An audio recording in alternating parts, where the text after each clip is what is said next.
আসসালামু আলাইকুম। Zain cooking and ব্লগের আজকের পর্বটি দেখার জন্য আমন্ত্রণ রইল। আশা করছি কাছে দূরে সবাই অনেক বেশি ভালো আছেন। লোটে মাছ আমরা সবাই চিনি। সামুদ্রিক এই লোটে মাছের ঝুরি রান্না করব। কাটা ছাড়া কিভাবে করে এই রান্নাটা করে নেওয়া যায় অনেক সুস্বাদু করে, সেই রেসিপিটাই শেয়ার করব। আশা করছি সাথে থাকবেন শেষ পর্যন্ত এবং ভিডিওটা দেখার শুরুতে একটা লাইক দিয়ে দেবেন। তিনটা মাঝারি থেকে একটু বড় সাইজের লোটে মাছ নিয়ে নিলাম। মাথার অংশটা, লেজের অংশটা এবং পাখনা কেটে নিয়েছি এবং ভালোভাবে পরিষ্কার করে ধুয়ে নিলাম। তারপর এক টুকরো লেবু নিয়ে নিলাম। এই লেবুর রসটা আমরা চিপে মাছের গায়ে খুব ভালোভাবে মিশিয়ে নেব এবং কিছুক্ষণ রেখে দেব। আমি 10 মিনিট রেখে দিয়েছিলাম। তাতে কি হবে, সামুদ্রিক মাছের যে একটা লবণাক্ত ভাব থাকে সেটাও চলে যাবে এবং মাছটাও রান্নার পর খুব সুস্বাদু হবে। এভাবে করে 10 মিনিট রেখে দেওয়ার পর মাছটা নর্মাল পানি দিয়ে 4-5 বার পানি পাল্টে সামান্য লবণ মিশিয়ে নিয়েছিলাম। লবণ পানি দিয়ে আমি ধুয়ে নিয়েছি পরিষ্কার করে। ধোয়া মাছটাকে এখন আমরা ম্যারিনেট করে রাখবো। আধা চা চামচ লবণ দিলাম, 1 চা চামচ হলুদ এবং 1 চা চামচ শুকনো মরিচের গুঁড়োটা দিয়ে দিলাম। মিশিয়ে নিতে হবে খুব ভালোভাবে। যেহেতু একটু বড় সাইজের মাছ ছিল এজন্যই কিন্তু একটু মশলাটা বেশি দিলাম। ছোট সাইজের মাছ দিয়েও কিন্তু এই রেসিপিটা করে নেওয়া যায়। তো আজকে আমি কাটা ছাড়া কিভাবে করে এই ঝুড়িটা করা যায় সেটাই ফলো করবেন, দেখে নেবেন। এভাবে করে আমি রেখে দিয়েছিলাম 10 থেকে 12 মিনিট। তারপর আমরা এখন রান্নাটা শুরু করব। তো প্যানে তেল দিয়ে দিলাম। তেলটাও কিন্তু একটু বেশি লাগবে। আমি 2 টেবিল চামচ পরিমাণ তেল, সর্ষে তেল দিলাম।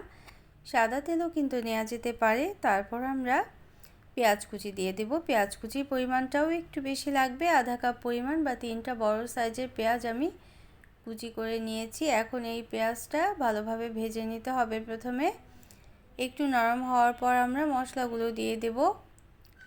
তো আদা রসুনের পেস্ট দিলাম 1 চা চামচ। সামান্য পানি দিয়ে আদা রসুনের পেস্টটা প্রথমে একটু কষিয়ে নেব। তারপর অন্যান্য শুকনো যে মশলা আছে সেগুলো দিয়ে দেব যথারীতি। যেহেতু সামুদ্রিক মাছে লবণের পরিমাণ একটু বেশি থাকে সেজন্য সেটা খেয়াল করে লবণের পরিমাণটা কিন্তু পরিমাণ মতোই দিতে হবে, খুব বেশিও না কমও না। তো 1 চা চামচ করে শুকনো মরিচের গুঁড়ো, আধা চা চামচ লবণ, আধা চা চামচ জিরে গুঁড়ো এবং আধা চা চামচ ধনে গুঁড়ো দিয়ে আরও কিছু পানি দিয়ে আমি মশলাটা 10 থেকে 12 মিনিট সময় নিয়ে কষিয়ে নিয়েছিলাম। 2 বার পানি দিয়েছিলাম মশলা কষানোর জন্য। তাতে কিন্তু মশলাটা খুব বেশি ভালোভাবে কষানো হয়ে যায়। তো আমার রেসিপিগুলি ভালো লাগলে একটা লাইক দিয়ে দিবেন, প্রয়োজনে কমেন্ট করবেন আর শেয়ার করে নিতে পারেন ফ্রেন্ডস অ্যান্ড ফ্যামিলির সাথে। যারা প্রথম ভিজিট করছেন চ্যানেলটিকে তারা চাইলে চ্যানেলটিকে সাবস্ক্রাইব করে বেল বাটনটা প্রেস করে অল অপশনটা সিলেক্ট করে রাখতে পারেন। তাতে নোটিফিকেশন পেয়ে পরবর্তী রেসিপিগুলো দেখে নিতে পারবেন। যারা এই কাজটি করেছেন তাদের জন্য রইল অসংখ্য ধন্যবাদ। তো এখন পেঁয়াজ আর মশলাটা এভাবে করে প্যানের গায়ে আমরা ছড়িয়ে দেব। তারপর 3টা মাছ আমরা দিয়ে দেব। মাছ 3টা দিয়ে ঢেকে রেখে দেব 4 থেকে 5 মিনিট। পানি কিন্তু দেওয়ার কোনোই দরকার নেই, সামুদ্রিক মাছ থেকে এমনিতেই পানি বের হয়। তো আমি ঢেকে রেখেছিলাম 4 থেকে 5 মিনিট। নিচে যেন পুড়ে না যায় সেটা খেয়াল রাখতে হবে। তারপর উল্টে দিয়েছিলাম। যেহেতু বড় মাছ তাই একবার উল্টে 2 দিকটা ভালোভাবে কুক হওয়ার পর তারপর আমরা কাঁটাটা বের করে নেব। খুব লো আঁচে রেখে দিতে হবে এ পর্যায়ে, তাতে নিচে লেগে যাবে না। আর যদি একটু বেশি বাড়িয়ে রাখেন চুলার ফ্লেমটা তাহলে কিন্তু নিচে পুড়ে যেতে পারে, লেগে যেতে পারে, সেটা অবশ্যই খেয়াল করবেন। তো 1 চা চামচ পরিমাণ সয়া সস দিয়ে দিলাম। তারপর মাছটা কিছুটা নরম হয়ে যাওয়ার পর এভাবে করে একটা চামচ দিয়ে বা যে কোনো একটা স্পুন দিয়ে, কাঁটা চামচ দিয়েও হতে পারে, মাছটা আমরা উপরের দিকের মাছটা সরিয়ে নেব এবং ভিতর থেকে কাঁটাটা যখন বের হয়ে আসবে তখন এই কাঁটাটা আমরা আলাদা করে উঠিয়ে নেব। তো এই কাজটা একটু সাবধানে করতে হবে। যাতে কাঁটাটা ভেঙে না যায় সেটা কিন্তু অবশ্যই খেয়াল রাখতে হবে। তো দেখেন খুব সুন্দরভাবেই কিন্তু কাঁটাটা আলাদা করে নেওয়া গেল। 3টা মাছেরই কাঁটাটা আমরা আলাদা করে নিলাম।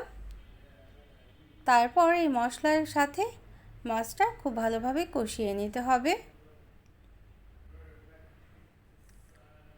মাছটা কষাতে কষাতে যখন তেলের উপর চলে আসবে তখনই কিন্তু আমাদের রান্নাটা খুব সুন্দরভাবে শেষ হয়ে যাবে।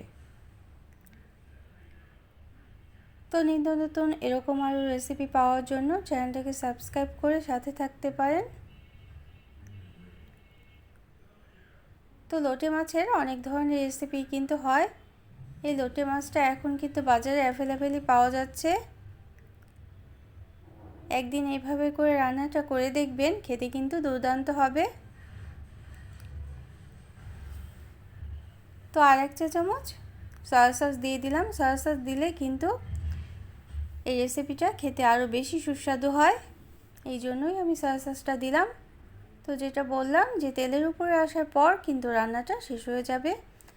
ধনেপাতা কুচিও দিয়ে দিলাম। যে কোনো রান্নায় ধনেপাতা কুচি খেতে অনেকটাই ভালো লাগে। তো লোটে মাছের ঝুড়িটা কে কে এভাবে করে রান্না করেছেন আমাকে একবার কমেন্ট করে জানাতে পারেন। তো এই রেসিপিটার প্রধান বৈশিষ্ট্য হচ্ছে এটা খুব ঝাল ঝাল খেতেই ভালো লাগে, এজন্য আমি আর 1 চা চামচ চিলি ফ্লেক্স দিয়ে দিয়েছিলাম। এ পর্যায়ে এসে লবণের পরিমাণটা একবার দেখে নিতে পারেন। যেহেতু আমরা একটু কম পরিমাণ লবণ দিয়েছি প্রথম থেকেই, এজন্য যদি লবণটা লাগে তাহলে দিয়ে নিতে পারেন। আর যেহেতু সয়া সস দিয়েছি সেহেতু আমরা লবণটা আমাদের আর লাগেনি। এভাবে করে যতটা পারা যায় শুকনো শুকনো করে নামিয়ে নিতে হবে, ভুনো ভুনো করে নামিয়ে নিতে হবে। তো আমার রেসিপিটি কেমন লাগলো অবশ্যই কমেন্ট করে জানাবেন। যারা এতক্ষণ থাকলেন আমাদের সাথে তাদের জন্য রইল অসংখ্য অসংখ্য ধন্যবাদ। গরম ভাতের সাথে এমন একটা রেসিপি থাকলে আর কিছুই লাগবে না। তো সবাই অনেক বেশি ভালো থাকবেন, আমাদের জন্য দোয়া করবেন। নতুন কোনো দিনে অন্য কোনো রেসিপি নিয়ে সামনে আসবো ইনশাল্লাহ। সেই পর্যন্ত সবার জন্য অনেক অনেক শুভকামনা। Thanks for watching. Allah Hafiz.